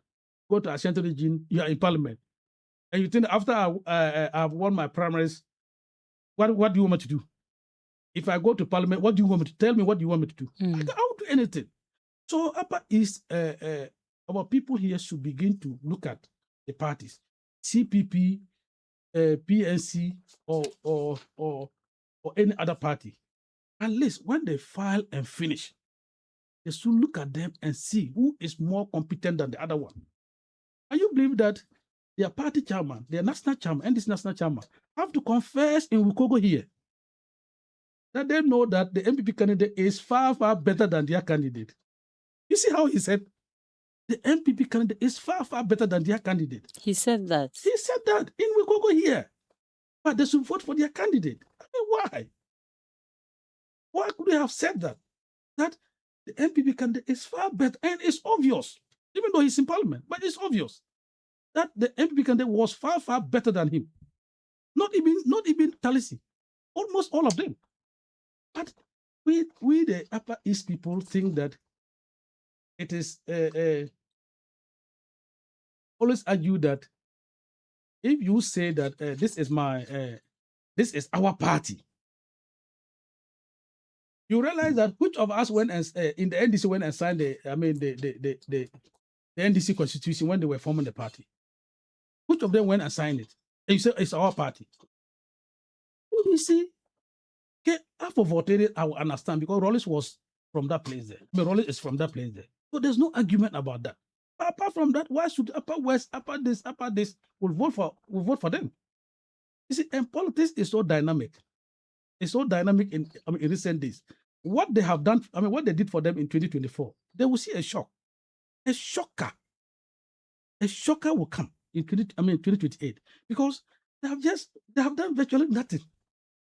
How can you replace a white TV for a color TV for a white TV? Is that what is happening? We were having a single MP in this region. A single MP, Abanga, Honorable Abanga. But what he did within the 4 years outweigh almost all of them. And Bindur has regretted. They have regretted. I don't get when they get to election, it's like So they- with what is happening currently, as you say it, you think that you'd be able to win a lot of seats? oh, not a lot. We should be realistic. There are seats that we will win, and we haven't formed the executive body successfully. We are Okay. not yet done with it, Mm. and even though we haven't gone for our primaries, but I'm just appealing to our own people in this region Okay. that they should not look to only NDC. If they want to see development in their places, they should make those seats a challenging seat. Do you believe that almost some of them were almost challenging Major Mama in the region, their own MPs? And that is not what is happening in Ashanti region. I don't know why you get what I'm saying. I get your point. Because the MP is supposed to get less than the presidential, what is the name, sir? If you are winning, and the MPP candidate is pushing, the John Mama may win the constituency, but your parliamentarian have to suffer to win it. And that is not making this safe. So that we can also know that, now that we are also closing the gap between 40 to 50, let's also take care of Upper East. So that our MPs will also, our candidates will be available. And we are pushing development like that. But when you look at your party and its progress in the Upper East region, I think that the numbers are increasing. Have you taken notice of that? And is different. what do you intend to? It's not any significant increase. Okay. Like the NDC had in the Ashanti region, significantly increasing, very, very listen. Okay. But we have increased. But how? But even the last one, we have to draw back because of these problems and all those things. But we want to appreciate that even though we are not winning the presidential votes in the region, but we should be winning some of the seats. We have won some of the, and you see how Navroma was. We were taking the back to back. When we take, they come back and take. When we take, they come back to, and that is it. But you cannot just give the seats to NDC like that. And nobody is looking at it in that. When you say it, they think that, maybe you are NPP, that's why you are talking. It's not like that. For me, I want every seat to be a challenge, all of us, so that the differences should not be there. And even they call it what is the name? Their own contest is even more difficult than even the elections. Their own contest. If you take Bolga Central like this, yes, it's even more difficult than the main elections for them. Why? Because they know once they win, they will get to parliament. And if it is a safe seat, the person doesn't have that that fear or let's say that desire to come back and help. But your party was in power 8 years. Would you say that the party did so well? Yes, you didn't have majority of the seats, but you are trying to make a case for the people that we are the best choice. What has NDC done for us in this region? I mean, let's tabulate what they have done and what we have also done. They have done nothing. So you also did nothing. Not because they nothing. have done nothing. I'm saying that who much is given, much is required from the person. I'm not saying that if they don't vote, that we cannot. But we have developed a lot here. We have done a lot. And the NDC should have been the party that we can blame, but not MPP. If you keep on sending your children to parliament and they go and keep quiet, whether they are in opposition or whether they are in government, they keep quiet. And you want to turn the blame to somebody that we were there in 8 years. What did you do? What about your parliamentarians who were there in 8 years? What did they tell the Minister of Road? What did they tell the Minister of Housing and Work? What did they tell a health minister to come and do in the region? Or me, who was not elected, can go there, even though I'm MPP, but I wasn't elected. How can I go there? But they are supposed to. They say they are lawmakers. What is lawmaking? You make laws for what? Somebody asked we in laws. You are in parliament to advocate for your constituencies. You see that? So if you can go to the road minister and tell the road minister, I need a road for my place here. I need a road for here. That is how you have to do. Don't come here and say, we are lawmakers. No, I disagree with that. So Upper is, let's put them to test. Give some seats to MPP and give some seats to NDC, and we will see the differences. So we can make conclusions and say, MPP MPs are doing well or NDC MPs are doing well. And a clear example is Abanga. Be a single MP in the region did marvelously well in terms of development. So wasn't that the case because your party was in power? But that's what I told you here. 1992 up to now, the NDC have been in power. In some constituencies, they have been winning all the seats. Their party has been in governance. What have they done? That we can also say, oh, they did well in the era of their government. What did they do? And that they keep on just changing themselves. Just changing themselves out and in, like that. So we will urge the people here. Let's give some seats to MPP. It's not that because we are MPP, but let's test them. Let's test all of them. All right. We're still here, and I'm in studio with Dr. Daniel Ziba. Doc, I mean, my interest is elections, and as you are reorganizing and putting together leadership of your party, what would be your key message? The constituency level is done for now. We are moving to the regional and later to the national. What would be your message to your party members? Well, I think that what I would say is we have done our flag bearership. They didn't have any problem at all. All the candidates accepted the result. We know that His Excellency Mahmoud Bawumia did us. So anybody who has won his election, or you have lost your election, or you are even a party member, it doesn't take only the executive to win elections. They should recognize that it doesn't take only national executives or regional executives or presidential executives. It takes everybody. Some people are not even executives, but they have more votes than even we, those who are executives. Some people are not executives, but they can work more than those who are executives. And if we recognize this fact, everybody will put their attention to the elections in 2028. And I think that even though we are here to organize our parliamentary primaries, but I'm of the view that some of these seats should go unopposed in the region. If I had my own distance, I know contest is very good, but you cannot be contesting something and you know the obvious outcome after contest. You know that this seat, we don't win it. 4 candidates will come and contest the primaries. And definitely there'll be problems. You spend, there'll be problems, there'll be what? And you keep on saying, let's go and have a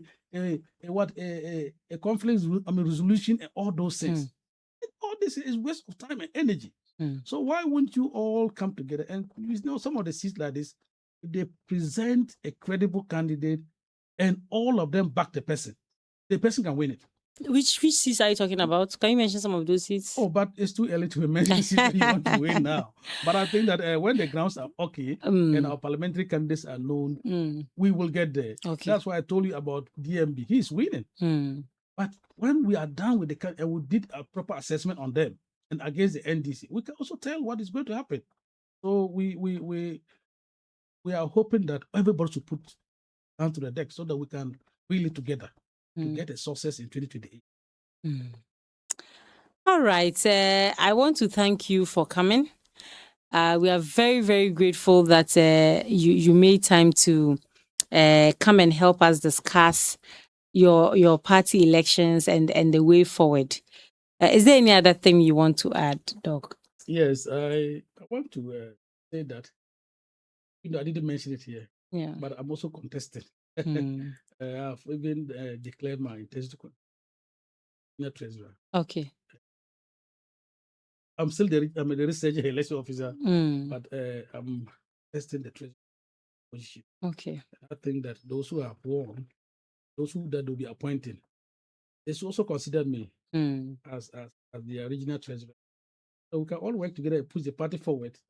And I know if anybody picks a form, I don't have problem. But I think that's what I said. This is contest is just not you come and be sitting there that you are a chairman or this, but come and serve. When they call you midnight, you should be ready to go. To do the party's work. So that is what I want to say. We wish you well. Thank you too for calling me to come. Yes. We wish you well. So, I mean, like you said, I know your party members are listening. And Always. when the time comes, Yes.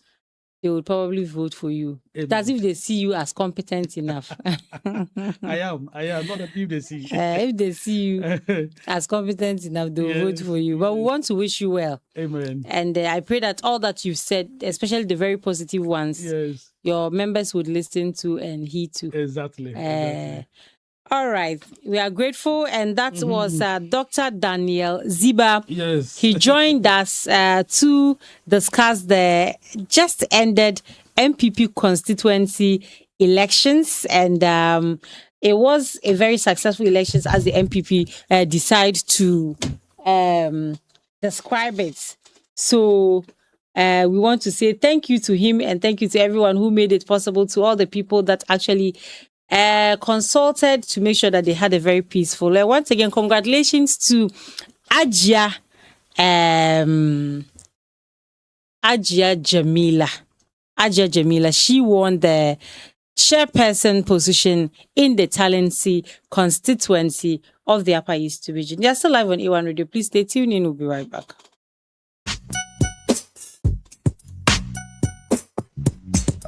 It's DJ Breezy on the beat.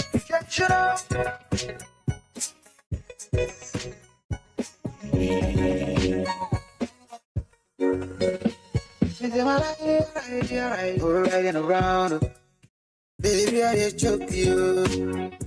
It's so cool. And say my time from 9 to 5. Everybody the job. Yeah, you know, so high. I was so big. I want a person. I got a person. I want a person. Got a person. Darling,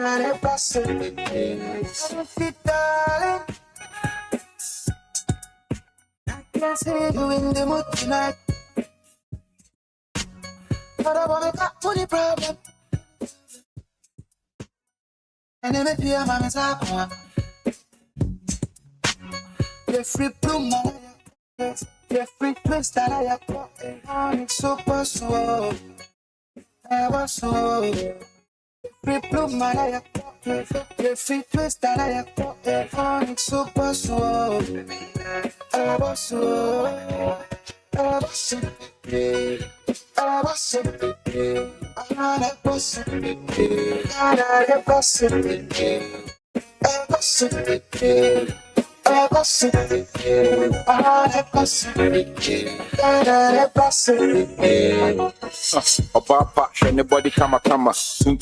right, still live on A1 Radio 101.1 FM.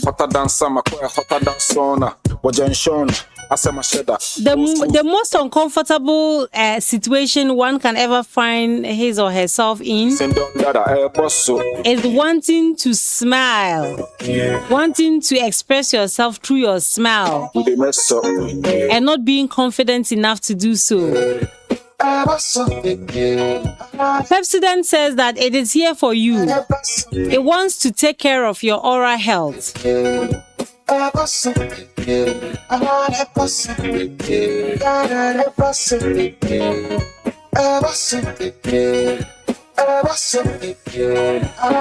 know, the World Cup has actually come to teach us something. That you need to be a good defender just as a good striker. And for us, we want to defend. Because if you score and they score, you score and they score, and you are unable to defend, what happens? Is the reason why... It is the reason why the Pepsodent defense is something that I am very interested in and very particular about. My friend just landed a dream job today. Pepsodent is the best defender for your smile.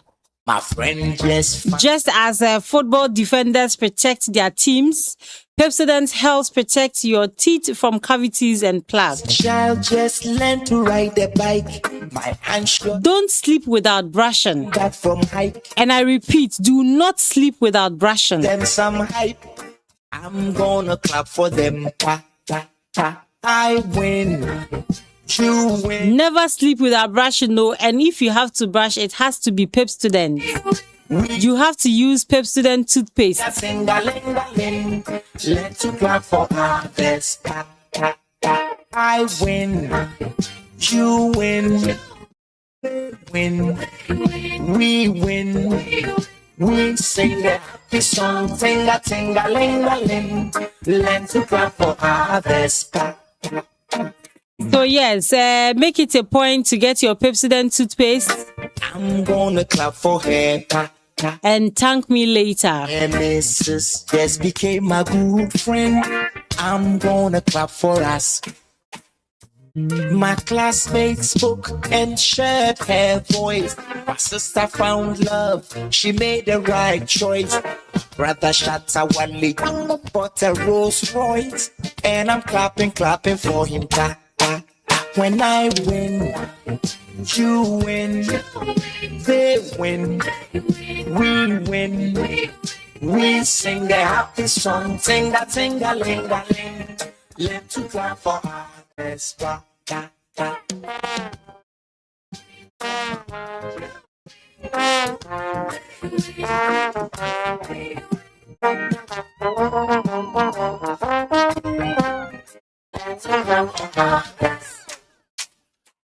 So yes, so as I was saying, the Pepsodent toothpaste has proven to be one of the best toothpaste in Ghana and beyond.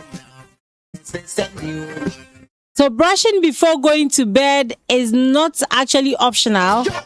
It is a must. And let's make it a habit.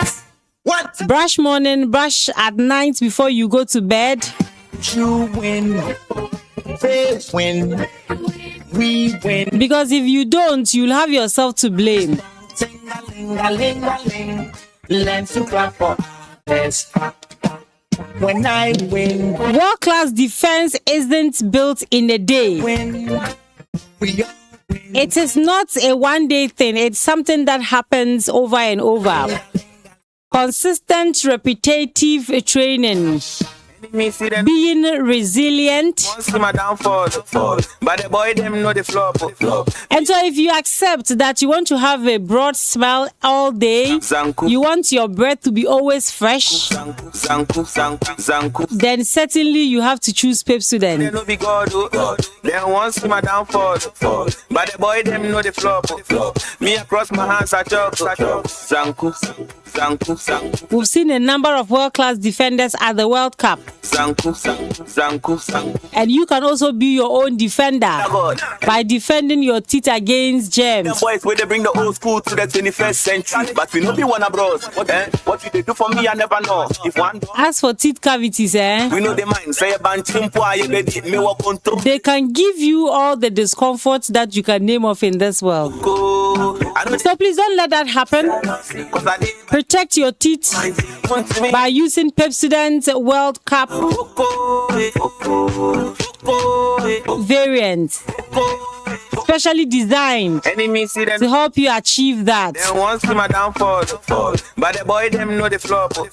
Me across If your toothpaste is about finishing, then the best toothpaste to buy is Pepsodent. Zanku. If you have Pepsodent already, please keep using it, especially at morning and night. Valley of death, time no day from a Casio boy. Me as a day I know they watch you serve. If somebody hates Brushing at morning alone isn't enough. rest she knew could try me for no say Charlie what was a free kick before Beckham. Me and me coco. All right, so growing your business I know the is a necessity. You don't start a business and get stuck. want me. You need to expand. Expanding doesn't mean taking off in a day. It's gradual, Me see they no be God.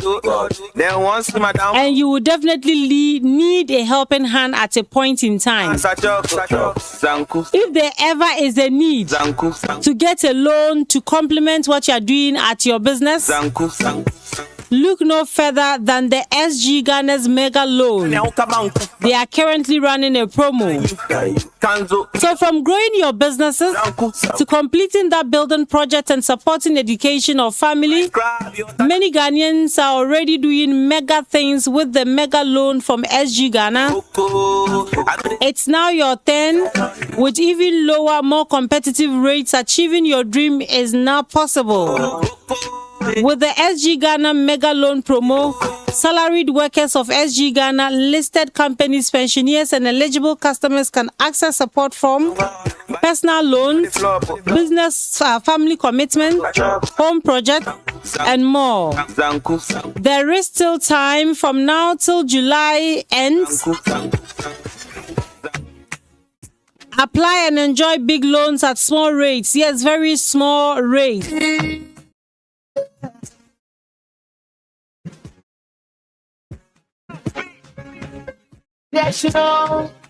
It's actually very fast and hassle-free process. Visit your SG Ghana branch near you or call them on 0302214-314. Use your head and use your hand.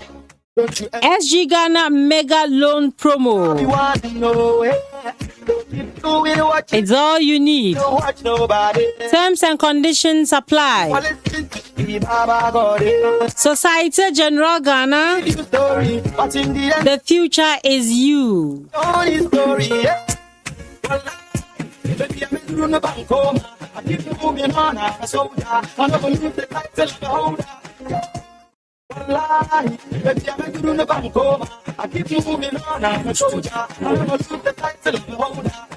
Winners don't quit, cause quitters don't win. God forgive us, save us from sin. Bless us with success and a couple of things. Protect us, we all know the trouble it brings. West won't break us, West will make us. West will take us with some fear haters. Yeah, cause we got game like the Lakers. I spit raw naked. I think. Alright. Like so sometimes when you leave your kids for people to feed, by the boat running their game at this stakes, when you dream big. They end up eating all the food. Money over MOB, money over bridges. That's because you chose to Okay. give them Yamvita. So you need to put in a monitoring mechanism. Yamvita is so delicious and so nutritious. So if you don't have a monitoring mechanism, you sometimes hear one for you, one for me, one for you, one for me. Just to get a taste of it, yeah? Yamvita infant cereal with milk is making feeding time easy. Enriched with 16 essential vitamins and minerals, you only need to add previously boiled water. 3 exciting variants: wheat, rice, maize, and wheat for amazing prices. So with as little as 5 Ghana cedis, 50 pesos, you can get Yamvita. This is real value for money, affordable, nutritious, and convenient. Yamvita, good nutrition for strong start. This advertisement is approved by the Food and Drugs Authority. Amuzupi herbal mixture treats all infections in both men and females. It cures bad odor in your genital organs. It cures pain when urinating. Cures rashes around manhood and vagina. Cures blood in urine. Cures blackish and yellowish urine. Pain in your testicles. You can get Amuzu P herbal mixture at the Ends World Pharmacy in Boga. Available at all herbal shops and pharmacy shops. For further information, you may call 0241 206632. With me today, tomorrow I will be stronger. Girl, I don't want to you be my hunger. I see I'm playing with you. Otherwise, I'm playing is true. You will never play online. We are not play my love is for you. I be you go be my girl. Where I will surely take you there. How you the rock my world. Now they make I ask you. Yes, you know. You go be my girl. Where I will surely take you there. How you the rock my world. Now they make I ask you there. Allow me to kiss your hand. Be a man, no I understand. Yeah, yeah. Allow me to kiss your hand. Be a man, no I understand. All I wanna hear you say I do. Make you know the day I will day by you. Not the end of time.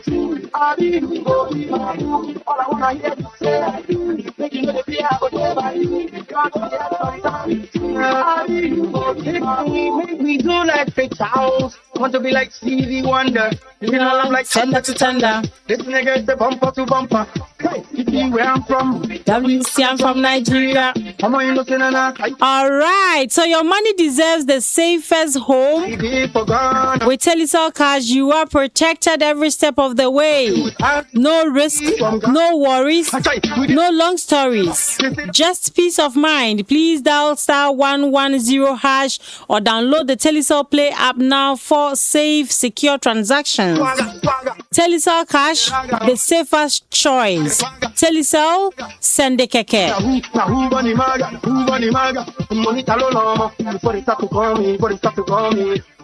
Shine your eyes when you receive emails and messages about your bank account. Fraudsters fake websites. These websites look exactly like that of your bank. They have same logos, same colors, same designs. They may send you a link asking you to verify your details or risk losing access to your account. Once you enter your information, they can take control of your account. Before you click, please check the link carefully. Some fake links may appear genuine at first glance, but contain slightly different features like extra letters, missing letters, numbers replacing words. Others may use long, confusing web addresses or shortened links that hide the real website. Never click suspicious links. Instead, quickly visit your bank's official website for more information or contact the bank directly using its official phone numbers. Shine your eyes. Spot the fraud. Please stop the fraud.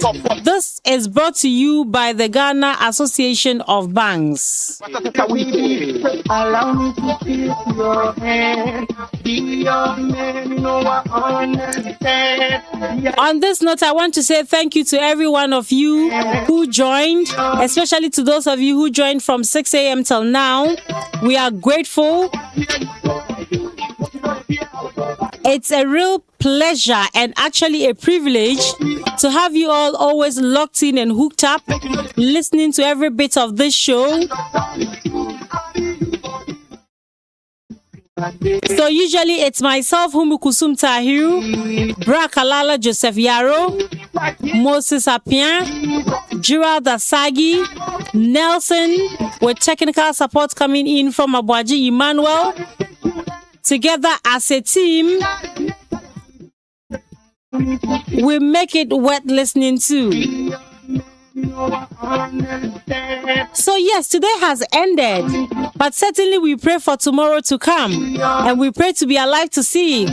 And when tomorrow finally comes and we are alive and strong, we will definitely be back here in studio to bring to you another interesting edition of Daybreak Upper East on A1 Radio 101.1 FM.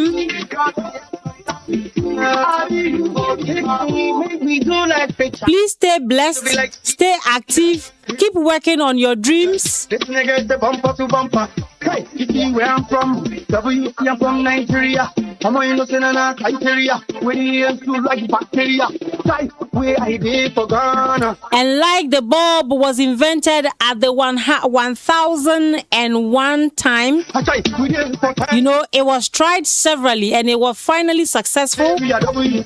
After the trial had gone into the 1001, it means that you have done nothing yet. When you try and fail, all it means is that you are discovering several ways it can be done. Definitely you will find out how it should be done one day. Keep working at your dreams, a step at a time, and we all will get there. And when we arrive at the top of success, we will look at each other with a broad smile and say, we did it. Thank God we didn't relent. On that note, I want to say thank you once again, and I want to encourage you to make A1 Radio your number one dial. Keep listening to us as we prepare to come your way with the next program. I say have a blessed day and enjoy everything that comes your way on this network. For me, Humukusum Tahiru, and the entire team, good morning, have a blessed day.